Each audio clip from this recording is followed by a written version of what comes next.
지난주에 바울과 함께 고린도에 있었던 그 사람들이 로마 교회 성도들에게 문안하는 장면을 우리가 함께 보았죠.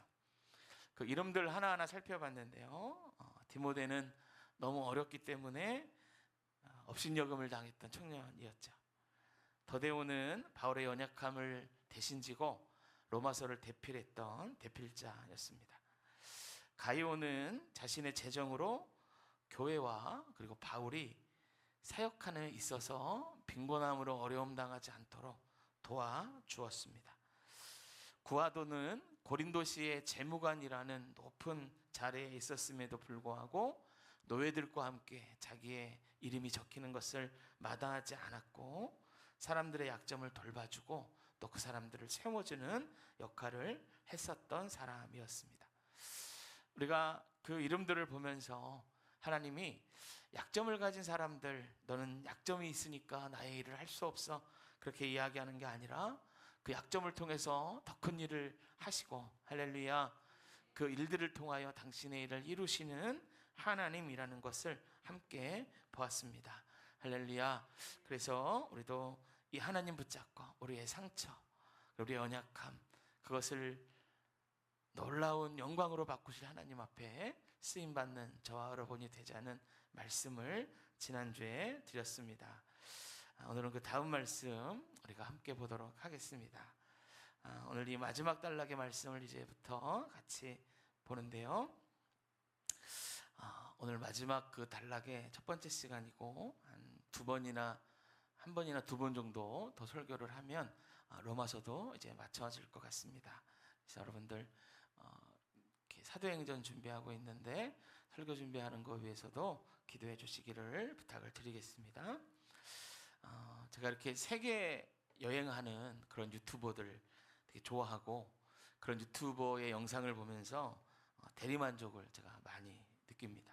그래서 그 중에 여러 세계 여행을 하는 유튜버들이 있는데요. 그 중에서 로마드 션이라는 그런 유튜버가 있어요. 노마드가 방랑자, 집시 뭐 이런 뜻인데요. 그 자기 이름 거기에다가 무슨 선, 그래서 션 이렇게 해서 로마드 션이라는 그 이름으로 활동하는 유튜브예요. 제가 이 사람 영상을 좀 좋아했었는데 그 이유가 좀 관점이 달라요. 이 사람은 자기 이름에 노마드가 들어가서 그런지 세계 오지 사람들, 찾아보지 않는 사람들, 뭐 유목민이나 이렇게 떠돌아다니는 사람들, 집시들, 이런 사람들을 찾아가서 영상을 만들었었어요. 이분이 올린 영상 중에 2002년쯤에 업로드한 영상이 있어요.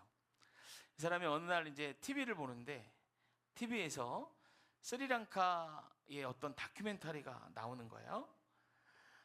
이 다큐멘터리는 이 유튜버가 보는 시점에서 22년 전에 MBC에서 만든 다큐멘터리예요. 굉장히 오래된 영상이죠. 우연치 않게 그 영상을 보는 거예요. 근데 이 다큐 속에 나오는 사람들이 누구냐면 스리랑카 땀부떼까라는 곳에 사는 떨렁구 스리랑카 집시 공동체였어요.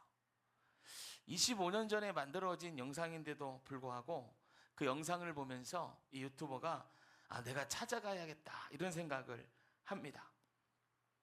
25년 전에 만든 다큐니까 화질도 안 좋고 여러 가지로 다 안 좋은 상황에서 그 스리랑카의 떨렁고 집시 공동체가 살아가는 모습을 이렇게 보여주는데요. 그게 너무 강렬한 거예요. 남자들은 다 머리를 기르고 있고요. 몸에는 그 낡은 전통 의상을 걸치고 있는데 또 목에는 막 살아있는 코브라를 걸고 피리를 불면서 뱀으로 공연을 하고 이렇게 사는 거예요. 여자들도 보니까 많은 장신구를 걸치고 있는데요. 옷이 다 얼룩져 있고 먼지와 땀에 절어 있어요. 아이들도 보니까 거의 옷을 안 입고 있고요.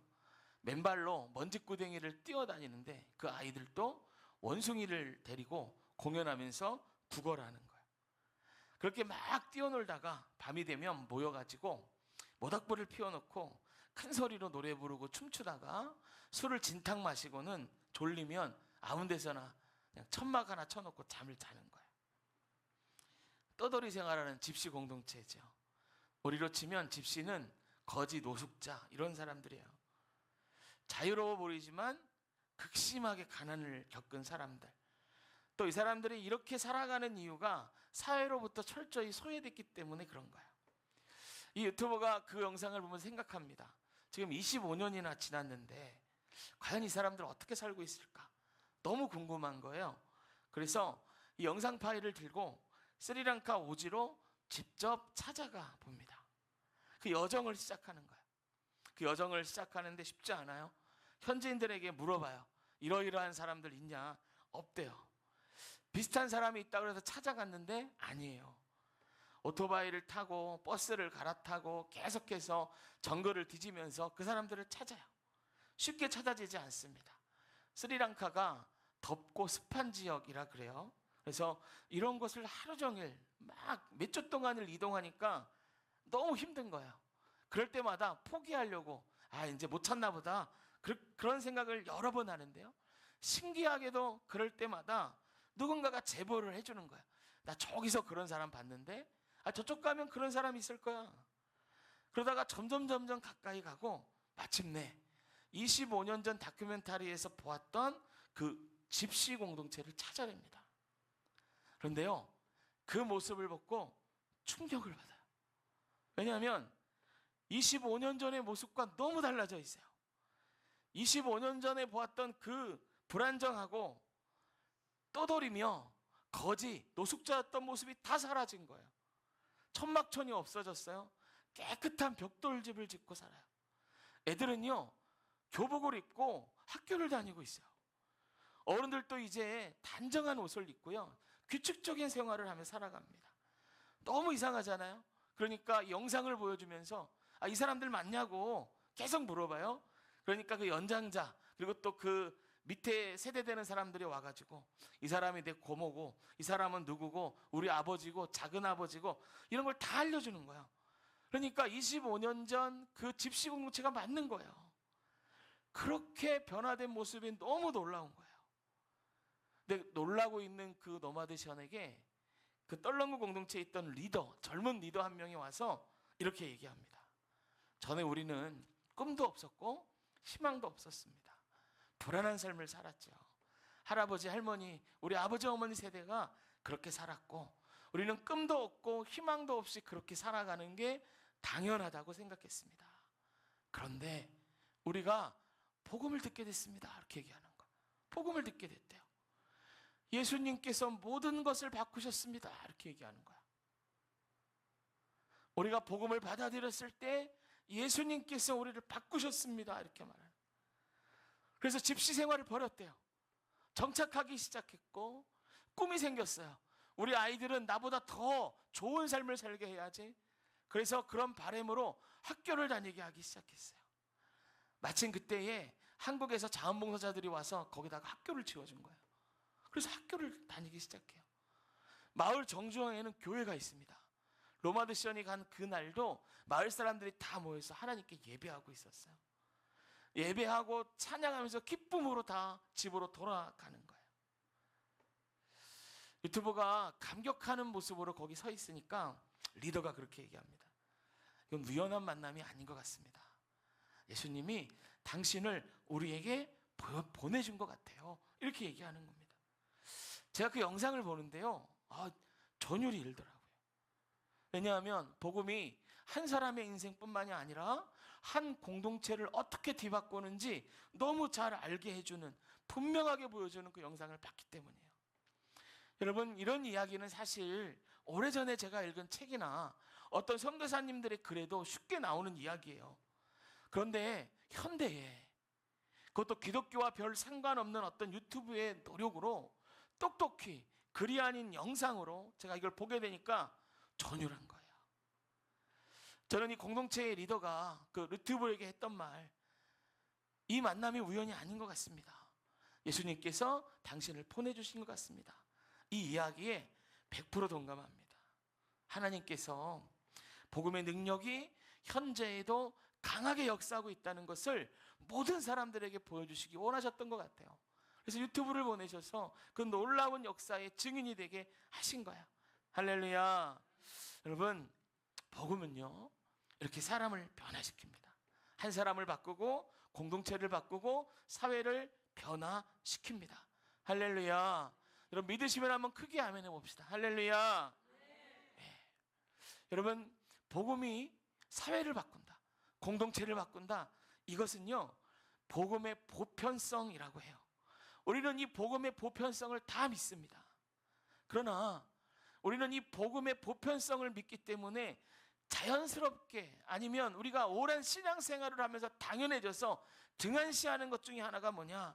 복음의 개별성이에요. 이런 겁니다. 복음이 아버지 어머니의 복음이나 다른 누군가의 복음, 사회의 복음, 성경 속의 복음이라고 생각할 뿐인 거예요.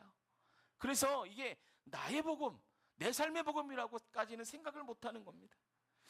여러분 바울은요 로마서에서 오랫동안 복음이 무엇인지를 계속 설명해 주었어요. 바울의 입장에서 바울이 설명한 복음을 보면 이것은 보편성이 있는 복음을 설명한 거예요. 복음이 어떤 한 사람만을 위한 복음이 아니라는 거예요. 복음이 어떤 한 민족만을 위한 복음이 아니라는 거예요. 복음은 세상 모든 사람들, 세상 모든 민족을 위한 복음이요, 그게 세상 모든 사람을 위한 십자가라는 거예요. 할렐루야. 이게 복음이 가진 보편성입니다. 우리에게 사도 바울은 이것을 16장에 오기까지 계속해서 반복해서 우리에게 가르쳤어요. 그리고 16장 25절 마지막 단락에 보니까, 아니 마지막 단락에서는 그동안 복음의 보편성을 이야기한 바울이 뭐라고 말하냐면 이렇게 말합니다. 여러분 25절 제가 그만할 때까지 한번 읽어보세요. 25절 시작. 나의 복음과, 그만, 한 번 더, 나의 복음과. 여러분 복음의 보편성에 대해서 설명하고 말하던 바울이요 26장에 와서 나의 복음이라는 말을 사용하는 거예요.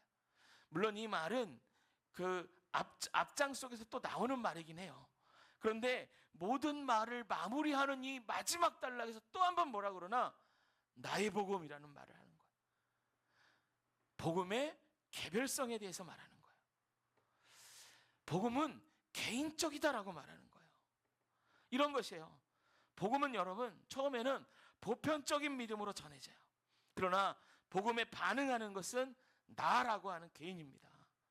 그리고 구원받은 이후에 개인적인 삶의 변화로 이어져서 그 복음이 나의 복음이 되는 거예요.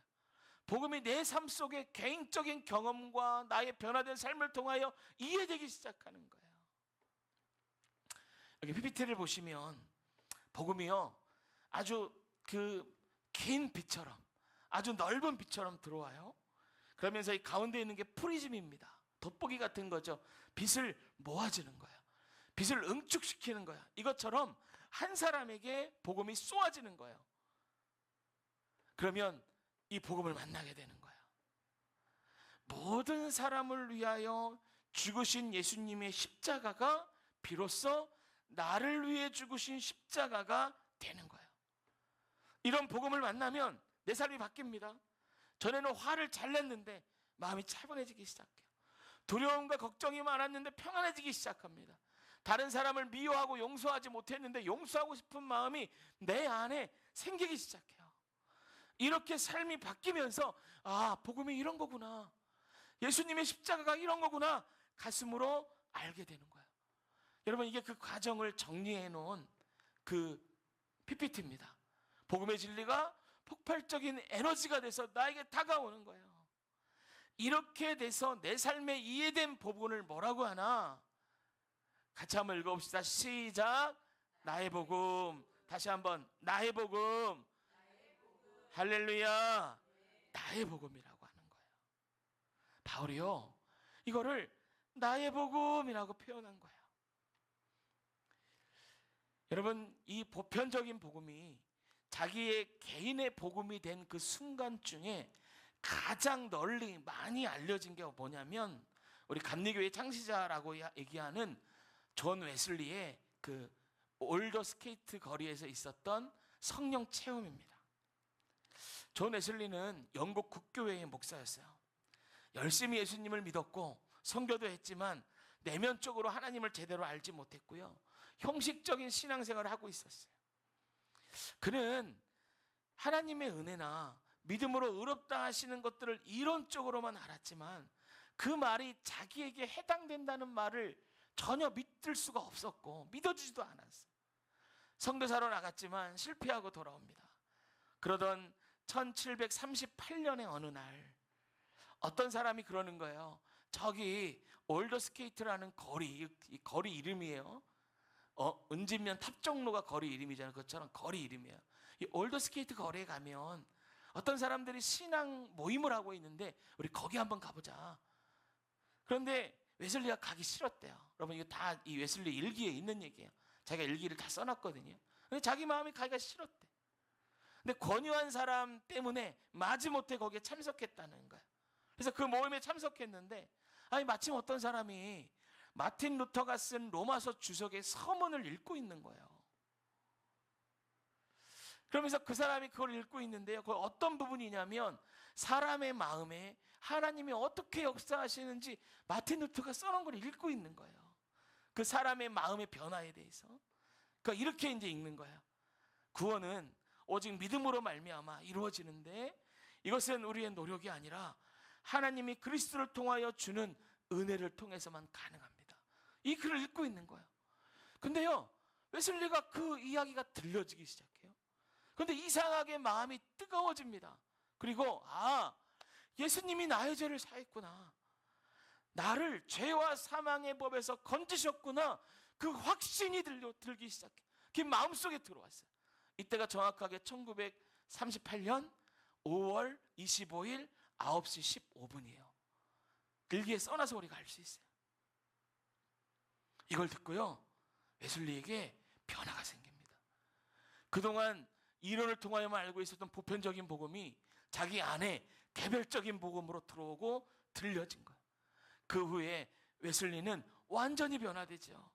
그래서 감리교 운동에 불을 지피는 위대한 부흥사가 됩니다. 사도행전 16장에 보면 빌립보 감옥의 간수가 나와요.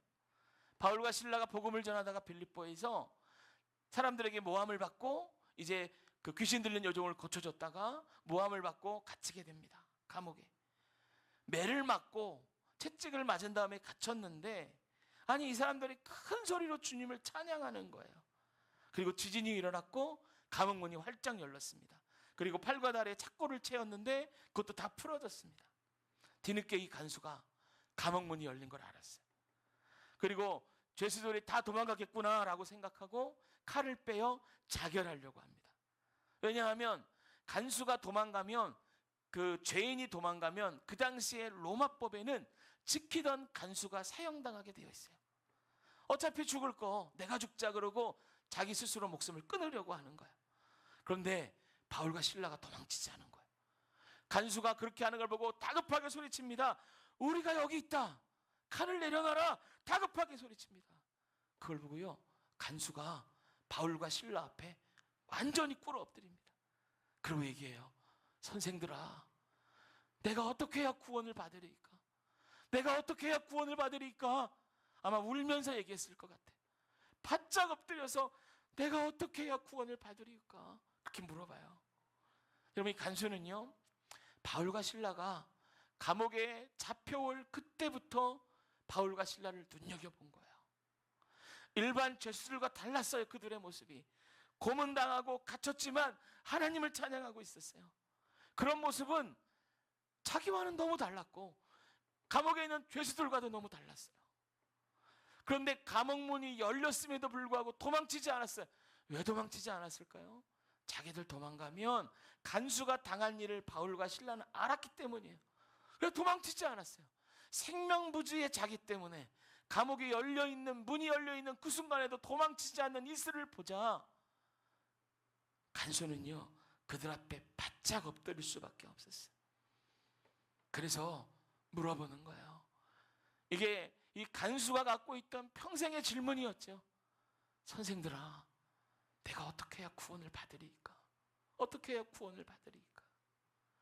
바울과 실라가 이렇게 말합니다. 주 예수를 믿으라. 할렐루야. 그리하면 너와 내 집이 구원을 받으리라. 할렐루야. 여러분, 이 복음이 간수의 마음 가운데 개인적인 복음으로 맞닥뜨려집니다. 평생을 가졌던, 간수가 평생을 가졌던, 어떻게 하면 내가 구원을 받을까? 지금 이 여기에 있는 그런 그 삶 말고 또 다른 삶이 있는 것 같은데 내가 어떻게 해야 구원을 받을까? 어떻게 해야 지금과 다른 삶을 살까? 평생을 가졌던 그 질문에 복음이 답이 됐어요. 개인적인 복음으로 간수의 마음 가운데 들어왔습니다. 그래서 그날 밤 간수의 모든 가족이 예수를 믿고 세례를 받고 구원받는 놀라운 역사가 일어납니다. 할렐루야. 여러분, 이 가정을 보세요. 바울과 실라가 간수들보다 먼저 보편적인 복음을 받아들였어요. 근데 이들에게도 그 복음이 개인적인 복음이 되었죠. 십자가가 나의 십자가가 된 거예요. 그래서 복음으로 변화된 삶을 살기 시작했어요. 그러던 바울과 실라를 간수가 만난 거예요. 그렇게 변화된 삶을 살고 있는 바울과 실라를 만나게 되니까 간수가 감동이 되는 거예요. 여러분, 이 간수는요, 어떻게 보면 하나님이 미리 준비해 놓은 사람이라고 할 수 있어요. 여러분, 전도를 해보시는 분들은 알아요. 하나님이 미리 준비해 놓은 사람들이 있습니다. 작은 복음만 딱 그들에게 던져줘도 바로 엎드리면서 간수처럼 내가 어떻게 해야 구원을 받으려 할까라고 말하는 하나님이 준비되어 놓은 사람이 있어요. 그렇게 보면 바울과 실라가 감옥에 갇힌 건 이 간수 때문일 수도 있습니다. 이 간수를 보고, 이 바울과 실라를 보고 이 간수가 변화되어 새로운 삶을 살게 되는 것이죠. 복음의 능력을 체험하는 일이 일어나는 것입니다. 여러분, 초대교회에는요, 이런 일이 계속해서 일어났어요. 그러니 믿는 자들의 숫자가 날마다 더하여 졌습니다. 여러분, 우리가 입을 열어 전도할 때 이런 일이 생깁니다. 간수처럼 준비된 자를 만나게 됩니다. 바울 자신도 이런 과정을 통하여 복음이 구체화되고 개인적인 것이 되어 삶이 변화됐던 사람이죠. 로마서 7장의 바울은 예수 믿기 전 자기의 모습을 이렇게 얘기했어요. 오라, 나는 공고한 사람이로다. 누가 나를 이 죄와 사망의 법에서 나를 건져내랴. 율법을 붙들고 살아서 죄가 뭔지를 알겠는데 그 죄가 용서받을 길이 없으니 나는 비참한 사람입니다. 나는 고통스럽습니다라고 고백할 수밖에 없었어요. 그러고 나서 8장 2절에 가면 이렇게 고백합니다. 그러나 성령의 법이 죄와 사망의 법에서 나를 자유케 하였노라. 할렐루야. 복음을 만난 거예요. 그래서 자기를 죽이려고 했던 율법의 멍에를 벗어날 수가 있었던 거죠. 여러분, 우리도 이와 같습니다. 25절에서 바울이 나의 복음이다 라고 말한 것처럼 이 나라는 1인칭 대명사에 바울의 이름뿐만이 아니라 저와 여러분의 이름이 들어가야 돼요. 지금 PPT를 보시면 고대의 감옥과 월드스케이트 거리와 현대의 떨렁구 마을이 하나라, 다 다른 시대에 있었던 일이지만 이 하나라 똑같은 일들이 하나로 일어났던 것처럼 동일하게 16장 25절의 말씀이 우리 안에도 이루어져야 할 줄로 믿습니다. 할렐루야. 그래서 여러분, 25절에 나의 복음과 예수 그리스도를 전파함은, 이게 어떻게 읽혀져야 되냐면, 저라면 이병곤의 복음과 예수 그리스도를 전파함은 이렇게 읽어져야 돼요. 여러분 모두 그렇게 해야 돼요. 나의 복음은 내 이름을 놓고 누구누구의 복음과 예수 그리스도를 전파함은. 할렐루야. 한번 해봅시다. 여기까지만. 나의 복음에 자기 이름을 한번 놓고요, 같이 한번 읽어봅시다. 시작. 이병곤의 복음과 예수 그리스도를 전파함은. 할렐루야. 여러분, 여기에 개개인의 이름이 들어가야 돼요. 사랑하는 성도 여러분, 오늘 설교를 듣고 오늘 이 시간이 가기 전에 우리 자신에게 이렇게 물어봐야 됩니다. 나에게는 나의 복음이 있는가? 예수님이 모든 사람을 위하여 십자가 위에서 죽으셨다는 그 보편적인 믿음이, 복음이 나의 죄를 위하여, 나를 위하여 죽으셨다는 확신이 되었는가? 이 복음이 내 삶에 들어와 나를 변화시키고 있는가? 여러분 이걸 물어보셔야 돼요. 이 앞에 우리가 직면해야 됩니다. 제가 어릴 때 대학교 1학년 때 저희 교회에 부흥사분이 오셨어요. 부흥사분이 오셔서 이거를 물어보셨어요. 이 확신이 있습니까? 이 믿음이 당신에게 있습니까? 이렇게 물어봤어요. 그리고 그 믿음에 확신이 없는 사람 손 들으라 그러고요. 이 확신이 없는 사람은 1층으로 내려가라 그랬어요. 다 끝나고. 근데 거기 내려갔던 사람이 누군지 아세요? 저를 포함한 신학생들이 다 내려갔어요. 우리 교회 신학생 많았거든요. 왠지 아십니까?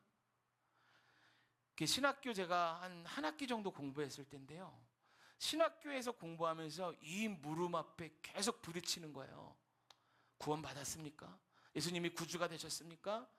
여러분 이 질문 앞에 부딪힘이 없는 사람은 둘 중에 하나입니다. 정말 이 감각이 없든지 아니면 정말로 콘크리트 같은 나는 구원받았습니다라는 믿음이 있든지. 이 감각이 있어요. 나는 정말 구원받았습니까? 정말 당신의 복음이 당신을 변화시키고 있습니까? 이것에 대해서 정말 대답할 수 있는 사람, 그리고 대답하기까지의 과정으로 변화되고 있는 사람, 여러 사람들이 여기에 섞여 있단 말이에요.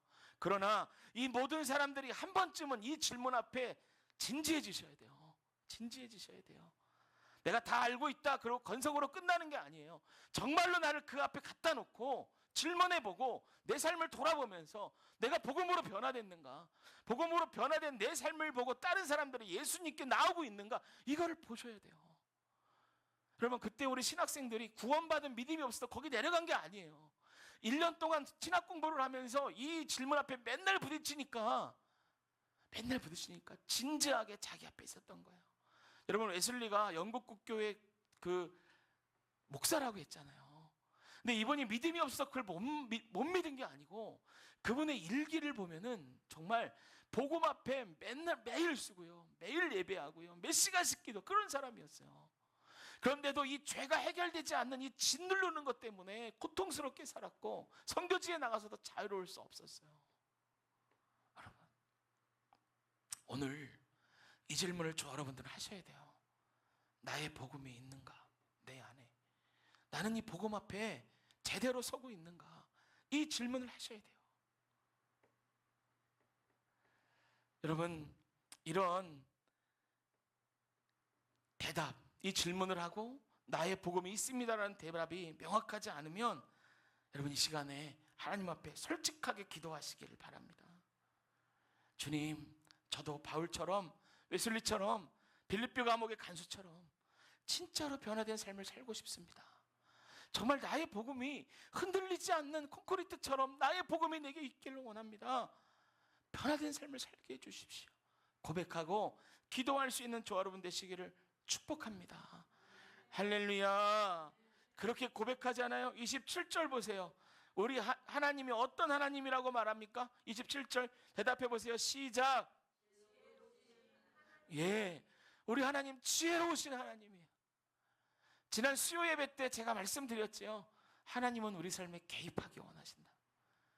우리 각자의 삶을 아시고 우리 삶에 개입하기 원하신 지혜로우신 하나님이 다 다른 방법으로, 여러분들 각자 사정에 맞춰서 다 다른 방법으로 복음이 능력되게 하실 줄로 믿습니다.